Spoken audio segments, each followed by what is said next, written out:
En las majestuosas tierras de Baviera se encuentra el castillo de Hohenschwangau, donde el futuro rey Ludwig II creció rodeado de cisnes, historias de batallas de antiguos caballeros y leyendas de dragones. A los 18 años, su vida dio un giro inesperado cuando su padre, Maximilian II, falleció en marzo de 1864, convirtiéndose automáticamente en rey. Esta nueva responsabilidad lo dejó en estado de shock y sin preparación alguna. En su diario, 3 días después del funeral de su padre, escribió la palabra rey atravesando una página. Dentro de los archivos de la familia real, en la ciudad de Füssen, se encuentran documentos que detallan cómo Ludwig debía rendir cuentas del uso del dinero a su padre Maximilian. Este intento de enseñarle a manejar las finanzas del reino fue un poco en vano. Ludwig tenía 2 pasiones que iban más allá de sus deberes reales: la construcción de castillos y las óperas de Wagner. Uno de los primeros actos de su reinado fue invitar al famoso compositor a Múnich y financiarlo incondicionalmente. Lohengrin era su ópera predilecta. Esta reunía todo lo que había imaginado en sus sueños de infancia: la historia de un caballero de brillante armadura que se trasladaba en un barco tirado por cisnes, iguales a los que veía en los lagos de Baviera. Se dispuso a construir un castillo que reflejara el estilo de las antiguas fortificaciones, pero con las comodidades de la modernidad. En su diario escribió: «Quiero construir un castillo en la zona que sea fiel al estilo de los castillos construidos para los antiguos caballeros de Alemania». Así nace la idea de Neuschwanstein, el nuevo cisne de piedra. Contrató al escenógrafo Christian Jank para crear los primeros bocetos. Sus diseños eran teatrales, reflejando la ambición de Ludwig por crear un lugar grande y de ensueño donde las leyendas se hicieran realidad. En los archivos de Füssen se encuentran fotos que documentan la transformación de la zona. Ludwig se encargó de que un fotógrafo registrara todo el proceso, desde fotografiar las ruinas del castillo medieval que estaban en ese lugar hasta la construcción de Neuschwanstein. Si bien Ludwig no se dejaba ver con frecuencia, hay historias de personas que se cruzaron con él en caminatas por el campo. Una de las tantas historias cuentan que un joven que trabajaba en su granja le pidió la hora, sin saber que hablaba con el rey. Ludwig, sin revelar su identidad, le dijo la hora. Días después, un mensajero del rey le entregó un reloj de oro con cadena al joven como regalo.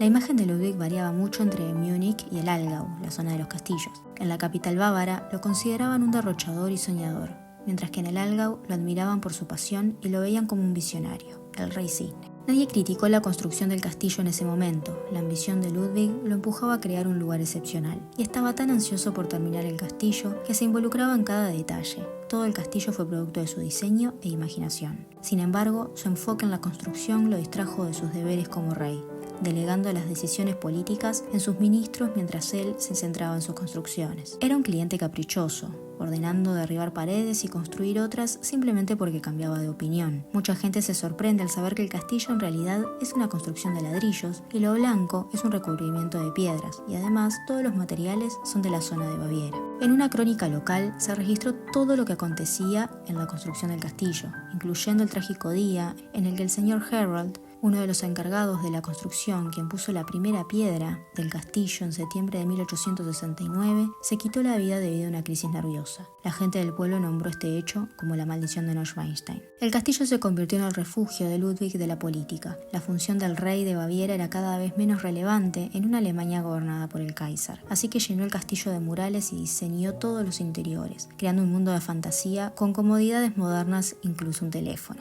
Pero su comportamiento cambió negativamente. Pasaba las noches despierto y dormía durante el día, y dedicó todo su tiempo a construir palacios. Además de Neuschwanstein, puedes visitar el Linderhof Palace, en estilo rococó francés, y el Herrenchiemsee Palace, inspirado en Versalles. Ludwig había creado un mundo para él, en el que vivía en soledad, rodeado solo de los constructores, artistas y artesanos que estaban dando vida a su creación. Neuschwanstein ni siquiera tiene un cuarto para invitados, no es tampoco un hogar, es un sueño. Su aislamiento era tal que el castillo fue construido con cuevas escondidas y escaleras de madera detrás de las paredes para uso exclusivo de los sirvientes del castillo para que realizaran sus tareas sin ser vistos. A pesar de las creencias populares, Ludwig no llevó a la quiebra al gobierno exactamente, ya que no utilizó fondos destinados al pueblo ni a los gastos de la región para sus construcciones. Sin embargo, pidió préstamos a reinos del exterior y continuó gastando de forma desmedida en detalles para su castillo, lo que resultó en demandas por no pagar a los artistas y artesanos que trabajaban para hacer de Neuschwanstein una realidad. El rey estaba en quiebra. Esto no era solo una mala imagen para el gobierno, sino que además era un peligro para el Estado. Sus ministros le solicitaron que abandonara las construcciones, pero Ludwig simplemente respondió que eso era imposible. La construcción de Neuschwanstein tuvo un costo de unos 6 millones de marcos alemanes, que hoy equivalen a unos 42 millones de euros. Desde Múnich se hace uso de una zona gris de la ley. Un rey tiene que gobernar de por vida, salvo que sea declarado mentalmente insano. El 10 de junio de 1886, una comisión fue enviada desde la capital de Baviera para destituir a Ludwig del trono. El rey fue llevado a su habitación y un médico oficial lo declaró mentalmente incapaz y por ende quedaba destituido de su cargo, y mandó a detener a toda la comisión.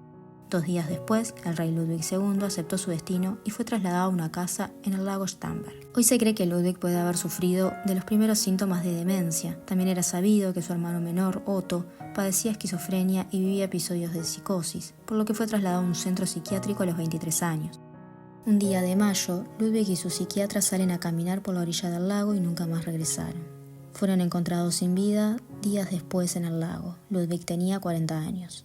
Este hecho causó conmoción y un estado de shock en toda la comunidad del Allgäu y despertó un sinfín de teorías conspirativas, ya que muchos dudaban que se hubiese ahogado, siendo un experto nadador en los lagos de la región. Esto también despertó la curiosidad de la gente y una explosión del turismo en la región. Cuando Hitler asciende al poder, el castillo atrajo su atención, ya que coincidía en algo con Ludwig, su pasión por la obra de Richard Wagner. Pero la figura de Ludwig opacaba, según el nacionalsocialismo, la imagen de poder duro y absoluto que ellos planeaban imponer. Sin embargo, se dieron cuenta que el castillo no estaba siendo habitado por nadie, y esos caminos ocultos detrás de las paredes, en los que alguna vez pasaron los sirvientes del rey, se convirtieron en un lugar perfecto para esconder el arte robado durante la Segunda Guerra Mundial.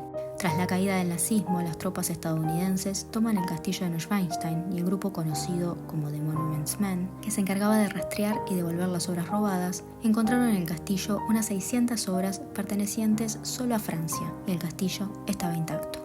En 1954, la revista estadounidense Life publica en su tapa una foto de Neuschwanstein bajo el título Alemania, el gigante despierta. Resurge así como una atracción turística obligada, atrayendo a multitudes de visitantes de todo el mundo. Desde entonces, el castillo ha sido un lugar de ensueño, visitado por más de 1,5 millones de personas al año que van en busca de la leyenda.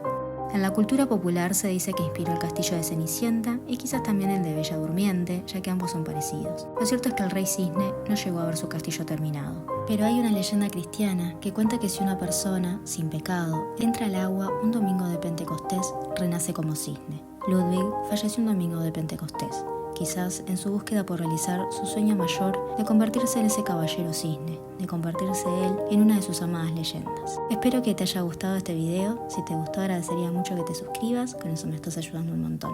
Nos vemos la próxima semana. Chao.